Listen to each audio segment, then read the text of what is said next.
Okay, so here's the autoplay. I'm going to click on that and I'm going to run the VirtualBench launcher, and this will start the software. So while the software is loading here, I'm going to go ahead and connect up. I have a 24 volt LED bulb, and I'm just going to wire that up to the power supply here. So this power supply, we have a 2 to 6 volt power supply, and then we have plus and minus 25 volts with a common ground between those. And so I'm just going to wire this up. There's a little hole up here. You loosen this and you can stick in the wire there, or if you have a banana jack, you can just plug it into the front. But I'm just going to connect up this power supply. Now notice power is on the device. You want the device always powered, or you'll have to restart the software. But there's no power to the DC power supply along here. Okay, so I've got this wired up here to my plus 25 and my ground. Alright, so it's started a box up here and it says search for device. So I'm just going to go ahead and click on search for device. And then so you might have multiple devices. By the way, this device also has network capabilities, both wireless and wired.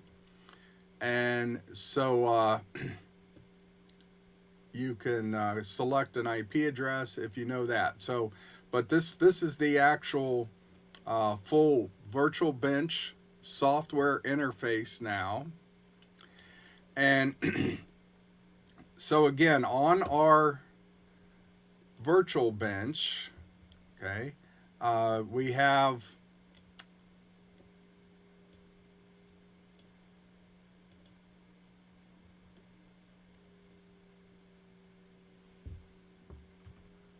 the DC power supplies here. So here we have a 6 volt with a maximum of 6 volt, 3 amp power supply connections. And then over here we have plus 25, minus 25 with a maximum of 1 amp connection. So I've wired in to the plus 25 and the common connection for that, so we can get a maximum of 1 ampere out of this power supply.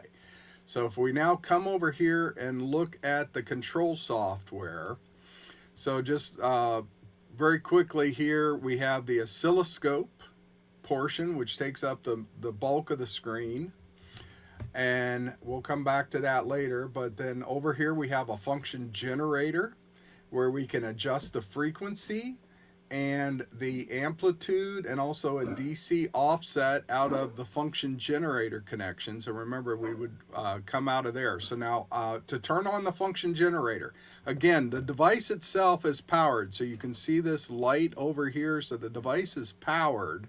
You don't want to turn this off, because if you do, that'll shut down the software, and then you have to go through the restart of the software every time. So when you're trying to connect power, you connect the power. So here's my frequency generation power. And so when I click this, you'll see it light up over here at the function generator output. So you don't turn off the entire device, just turn off the power with the control here. So I'm going to turn this on, and you'll see a light appear right here. It's kind of faint there. If I try to cover it up, you'll put my hand over it, you can see that light. And now I'm going to turn this back off, and that will shut off the function generator output.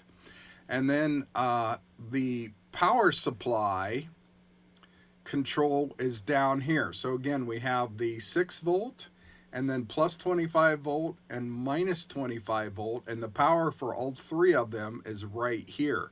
So if I bring up the camera again, when I turn this on, you'll see lights appear up here. So I'm going to click on this, and you'll see, well, you saw the light come on also, but you can see some blue light over here at the minus 25.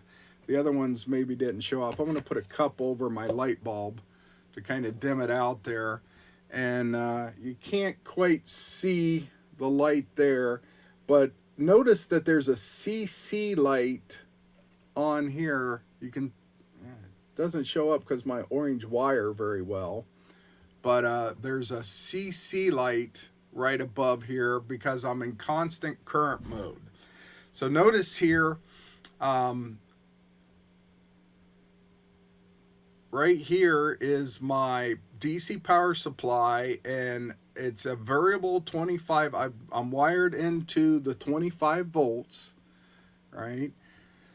Positive 25 volts, but I've got the voltage set to 12 volts. And so now I can change this voltage. I can drop this voltage down. So now if I drop it down to 8 volts or even 9 volts, you saw that the light has kind of, let me pull this up here. So here's my light with the cup. So you can see that the cup is still lit. I've got a purple cup on here.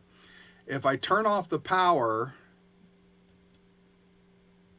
you see the cup just went to like a dark purple. And if I turn power back on, then you can see the light is kind of a light shade underneath of there. So again, don't turn off the entire device, just turn off the power. But notice that this has a current limiting. It can do a maximum of 1 amp, but right now I've only got it set to 120 milliamps. And so the voltage is at 8.99. You could pretty much call it 9 volts. But if I step this voltage up to 10 volts, notice that this goes to CC, which means constant current. So what that means is that my power supply says go up to 10 volts, but it's only at 9.8 volts because the current has now maxed out at 120 milliamperes. Okay. So you can control that, you can set your maximum current. So you always want to set the maximum current to be no more than what you need. So if we don't need a full 1 ampere, you want to set that. So notice if I up the voltage here to 11 volts, I'm still at 9.79 volts over here.